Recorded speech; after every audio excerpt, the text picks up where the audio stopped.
A paz do Senhor, eu sou o pastor J.C. Silva com foco na lição, refletindo hoje sobre a temática fidelidade, um estilo de vida.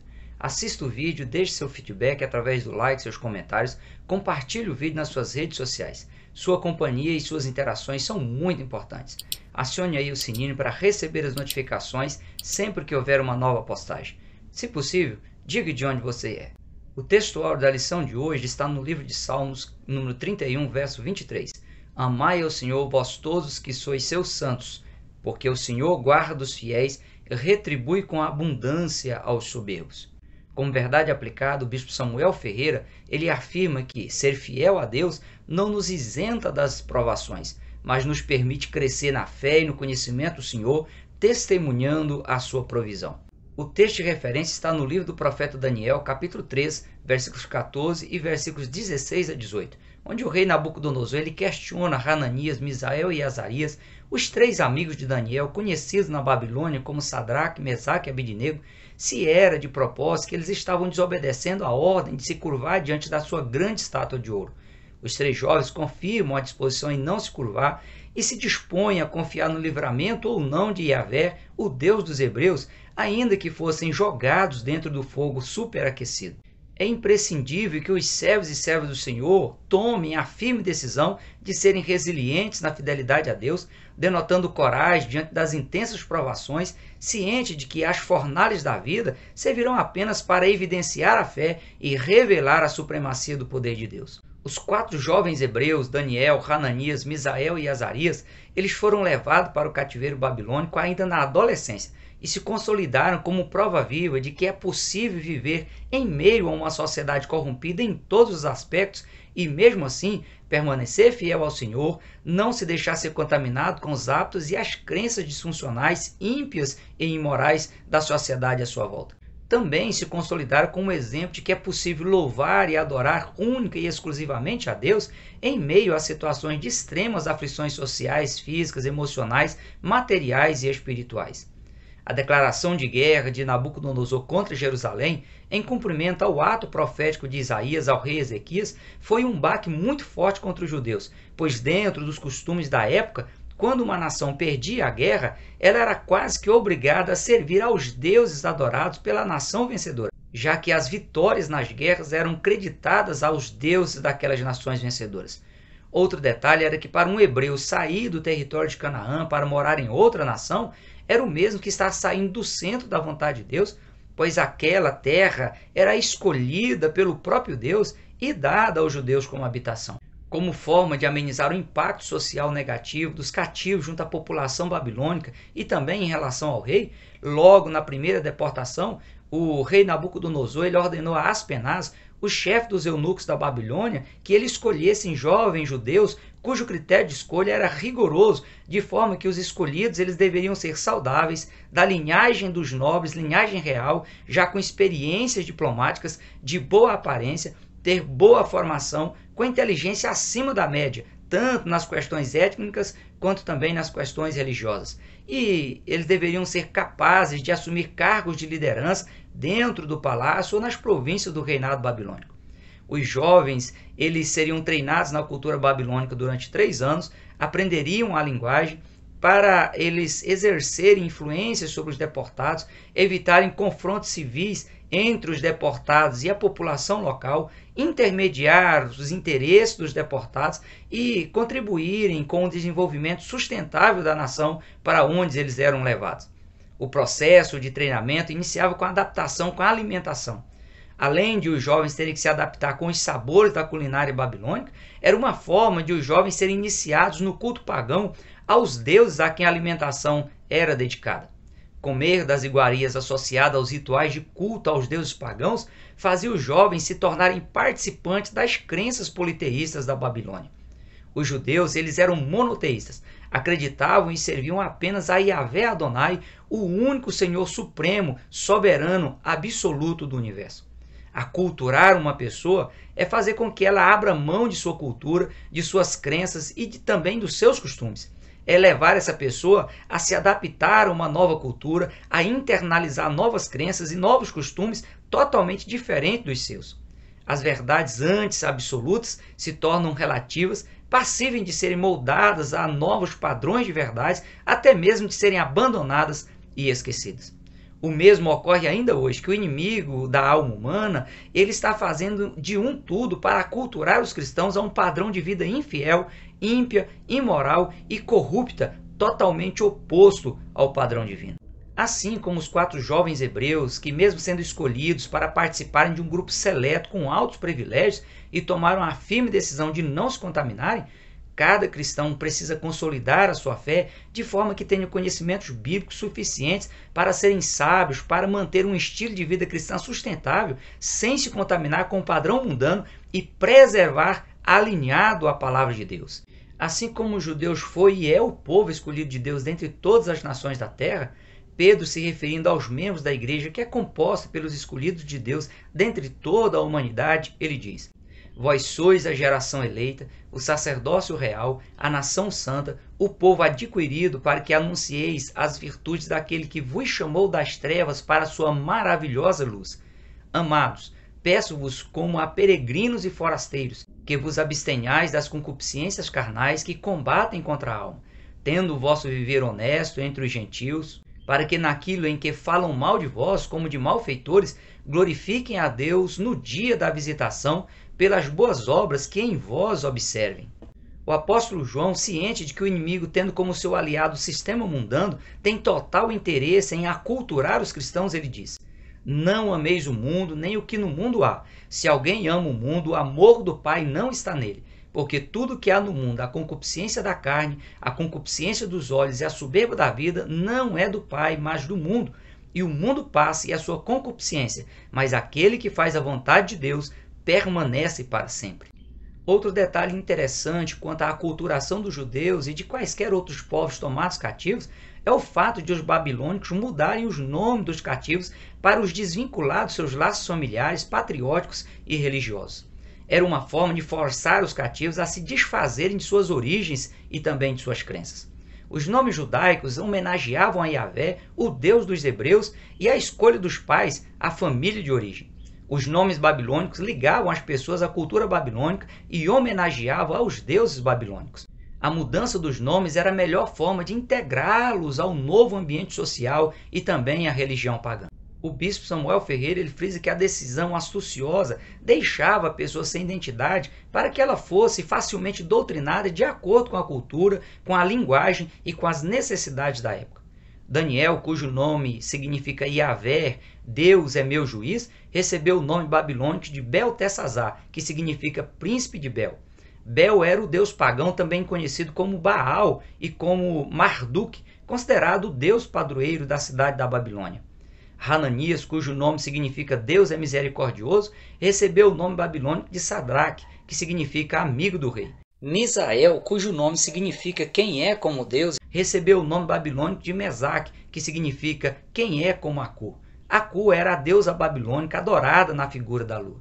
Azarias, cujo nome significa Deus é meu socorro, recebeu o nome babilônico de Abidnego, que significa servo de Nego, que também era um deus babilônico pagão. Sempre que me refiro a esses personagens da história bíblica, eu prefiro nominá-los por seus nomes originais como forma de exaltar a ação de Deus na vida deles e de preservar a cultura judaico-cristã.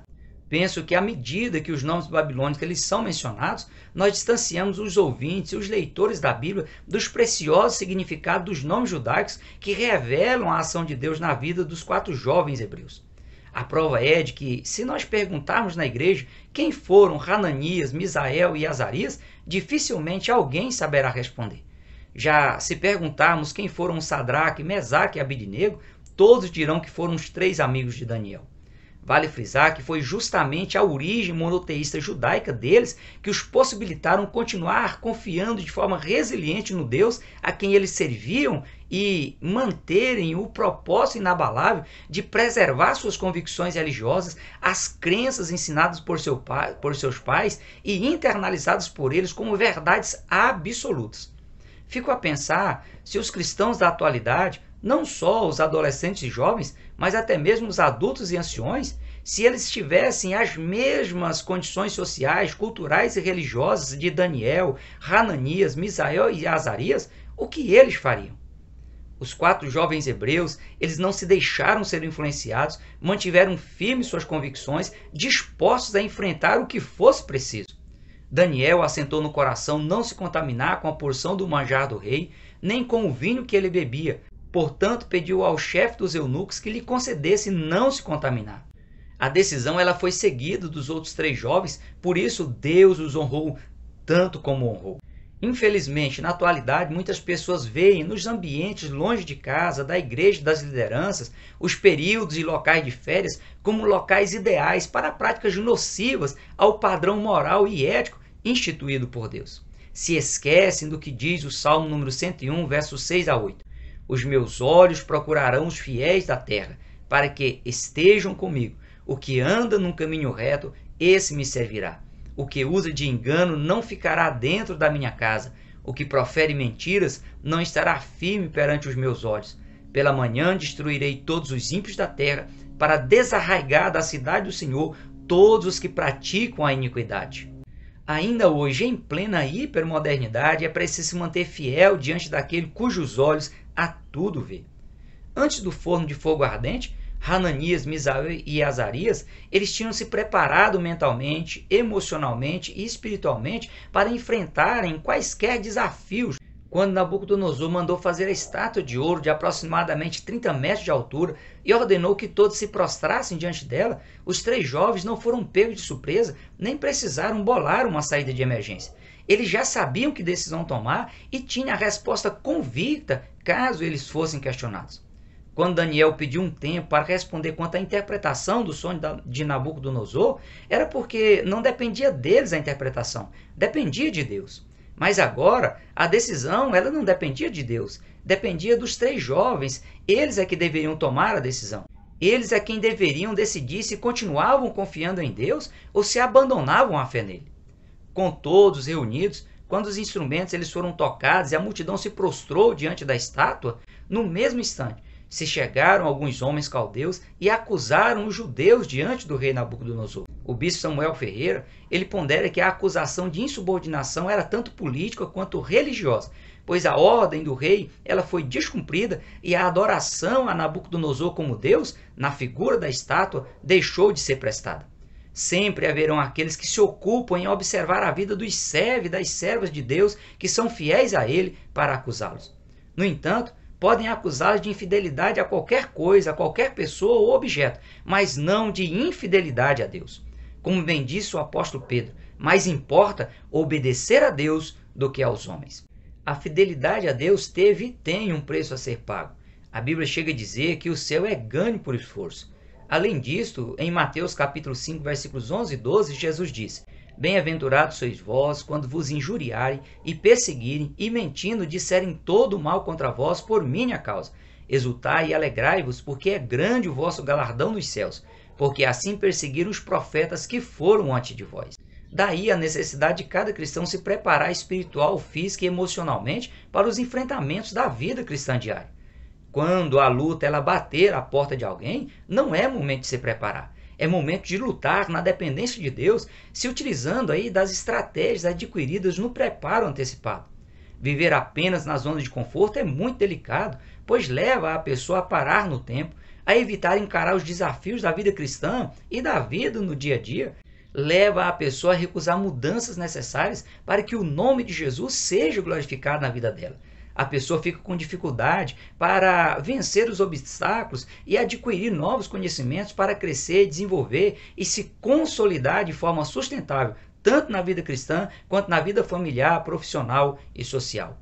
Infelizmente, muitos preferem se curvar aos padrões mundanos, à natureza humana cuja tendência é realizar desejos imorais, ímpios e corruptos, do que serem confrontados sobre qual é o verdadeiro Deus da sua vida. De igual modo ao que ocorreu com Hananias, Misael e Azarias, o inimigo sempre vai fazer uma nova tentativa com o objetivo de levar os servos e servas do Senhor à infidelidade espiritual. O bispo Samuel Ferreira, ele ressalta que o rei Nabucodonosor tinha em mente verificar a lealdade dos seus súditos, desfazer qualquer possibilidade de rebelião e unificar o reino política e religiosamente. Como os 3 jovens eram pessoas que contribuíam para a sustentabilidade do reino babilônico, eles tiveram a oportunidade de serem ouvidos e de rever suas posições pessoais. Mesmo cientes que estavam colocando em xeque a autoridade real, para surpresa dos invejosos e também dos perseguidores de plantão, eles se mantiveram firmes na mesma posição de fidelidade a Yahvé Adonai.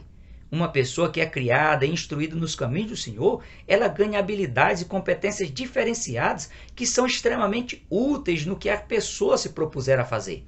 É por isso que o inimigo da alma humana, ele não se dá por vencido e sempre investe com uma nova tentativa para ter essas habilidades e essas competências submissas aos seus propósitos e aos seus projetos infernais, bem como para aumentar o alcance de domínio do reino satânico e reduzir a resistência espiritual a ele. Cada cristão precisa agir de forma preventiva, ciente que o inimigo vai impor armadilhas, situações embaraçosas e conflitantes, na tentativa de vencê-los por meio da pressão das circunstâncias adversas e das situações de extremas aflições. O bispo Samuel Ferreira apresenta como exemplo negativo o profeta que profetizou contra o altar no qual o rei Jeroboão ele estava queimando incenso. A ordem de Deus era que ele retornasse e ajudar por um caminho diferente do que ele foi, que ele não comesse pão e nem bebesse água em Betel. Assim ele fez. No entanto, quando ele estava retornando a Judá, ele foi convencido por um profeta velho a retornar a Betel e descumpriu as ordens divinas. O profeta se recusou a aceitar os privilégios oferecidos pelo rei Jeroboão, mas caiu nas mentiras do profeta velho e foi morto por um leão. Mais importante do que se apresentar como um servo de Deus é se manter fiel ao Deus que colocou a pessoa em uma posição de destaque.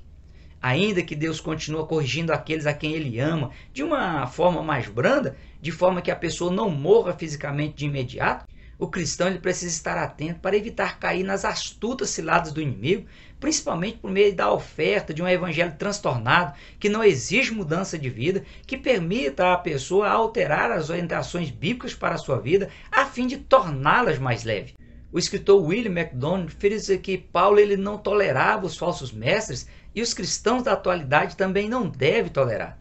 Assim como Deus esperava de Hananias, Misael e Azarias e espera de cada cristão da atualidade, eles tiveram uma postura corajosa diante da prepotência do rei em questionar qual Deus poderia livrá-los da sua mão. Em Daniel capítulo 3, versículo 16, a parte B ao versículo 18, eles responderam ao rei: não necessitamos te responder sobre esse negócio. Eis que o nosso Deus, a quem nós servimos, é que nos pode livrar. Ele nos livrará do forno de fogo ardente e da tua mão, ó rei. E se não, fica sabendo, ó rei, que não serviremos a teus deuses, nem adoraremos a estátua de ouro que levantastes. A expectativa dos 3 jovens era o livramento de Deus do forno de fogo ardente da mão do rei. Mas mesmo que isso não ocorresse, eles preferiam morrer do que ser infiel a Deus. Convicção é o ato de a pessoa convencer a si mesma de uma verdade que para ela é absoluta.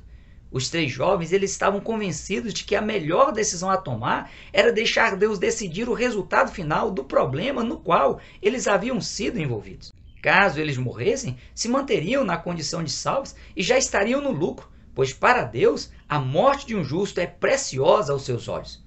A Deus caberia agir de forma que tanto na morte quanto no livramento deles, Deus fosse glorificado como o único e verdadeiro Deus em todo o planeta Terra. Um belo exemplo para aqueles que prezam pela verdade e não se rendem às pressões do inimigo. O livramento no forno de fogo ardente provocou maior impacto de salvação na multidão que presenciou tudo do que se os 3 jovens fossem livres da fornalha. O bispo Samuel Ferreira ele ressalta que a firme decisão deles desencadeou uma série de manifestações importantes e extraordinárias. A primeira foi que não houve nenhum dano físico ou material nos 3 jovens. O fogo literalmente não teve poder algum sobre os seus corpos, nem cheiro de fumaça ficou neles. O fogo queimou apenas as cordas para torná-los livres dentro do forno ardente.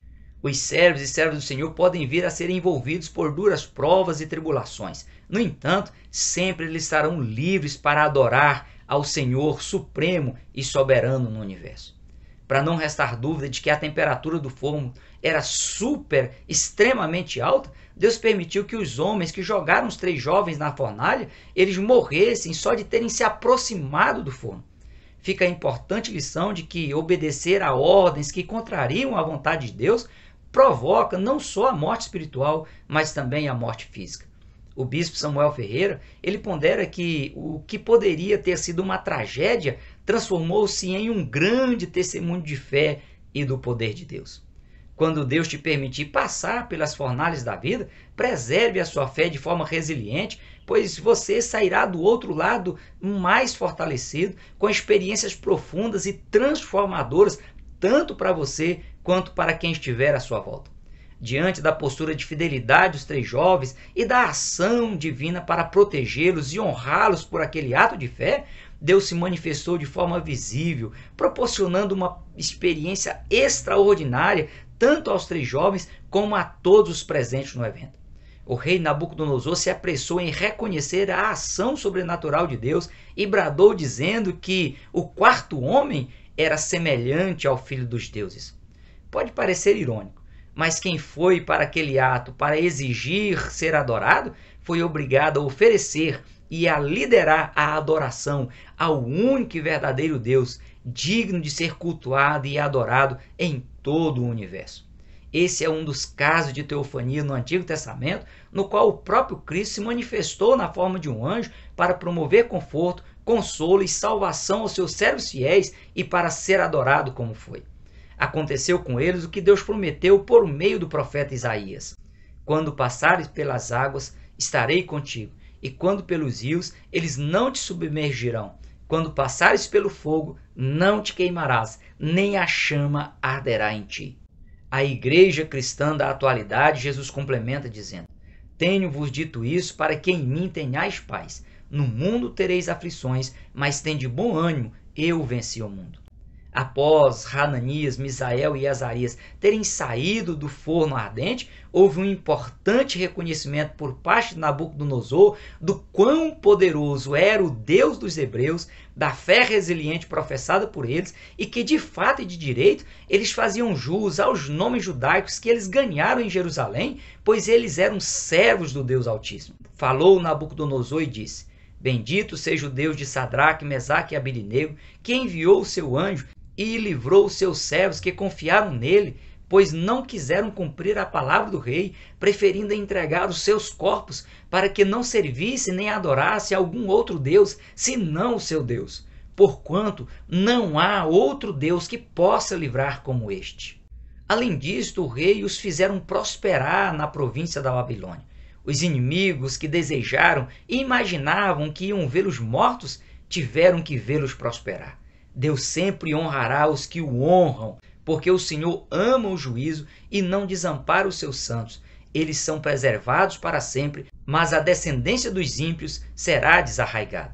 Em Isaías capítulo 49, versículo 15, assim diz o Senhor: pode uma mulher esquecer-se tanto do filho que cria, que se não compadeça dele, do filho do seu ventre? Mas ainda que esta se esquecesse, eu, todavia, não me esquecerei de ti. O bispo Samuel Ferreira ele ainda observa que através da fé daqueles 3 jovens, Deus ele foi honrado e louvado em um reino oprimido por uma falsa religião e obcecado pela cegueira espiritual do seu rei. Mesmo longe de sua casa, de sua família, da igreja, das lideranças religiosas que Deus colocou sobre a sua vida, sejas fiel a Deus que tudo vê, pois os seus olhos estão à procura dos fiéis à terra.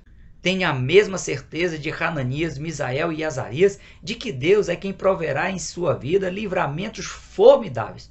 Permaneça fiel a Deus em quaisquer situações e circunstâncias, sejam elas boas ou ruins. A sua fidelidade a Deus pode não te livrar de determinadas situações vexatórias, da fúria do inimigo e da perseguição de pessoas próximas a você, mas a firme decisão de preservar a sua fé vai desencadear o sobrenatural de Deus em seu favor, coisas extraordinárias e importantes vão acontecer para que você tenha experiências pessoais únicas com Deus. Seja qual for o nível da provação, mantenha sua fé, sua comunhão, a sua intimidade com Deus inegociável. Além de conseguir agradar o coração de Deus, sua vida vai servir de exemplo para outras pessoas confessarem a Jesus como Senhor e Salvador. Portanto, que a fidelidade a Deus seja o seu estilo de vida. Hoje nós ficamos por aqui. Até o próximo encontro, se Deus quiser. Prossiga na paz do Senhor.